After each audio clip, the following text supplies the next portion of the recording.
एक घने सूरज की रोशनी से झिलमिलाते जंगल के बीचों बीच एली नाम की एक कोमल और नन्ही हाथिनी रहती थी।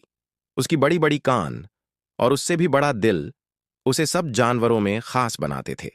एक दिन दोपहर को बारिश हो रही थी और एली अपने पसंदीदा रास्ते पर टहल रही थी।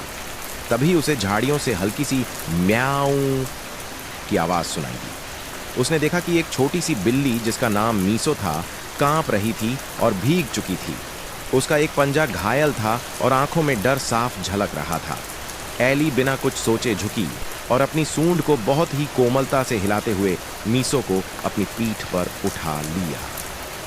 उसने अपने बड़े बड़े कानों से मीसो को बारिश से ढक दिया ताकि वो भीग न जाए।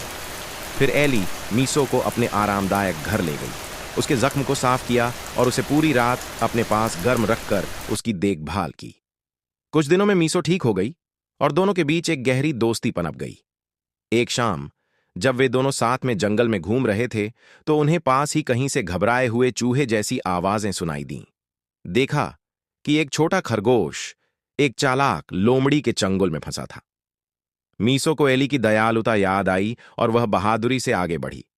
वह फुफकारने लगी और अपनी पीठ को मोड़कर लोमड़ी के सामने खड़ी हो गई।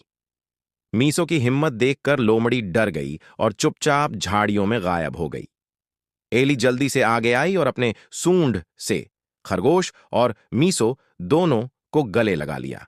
तीनों एक साथ बैठे, सुरक्षित और आभारी, यह समझते हुए कि सच्ची ताकत किसी भी रूप और आकार में आ सकती है और मुश्किल समय में एक दूसरे की मदद करना ही असली बहादुरी है। उस दिन के बाद से एली, मीसो और छोटा खरगोश हमेशा साथ रहते थे और जंगल के हर जीव को यह सिखाते थे कि दयालुता और साहस ही सबसे बड़ी ताकत होती है। पार आप लोगों ने सब्सक्राइब नहीं किया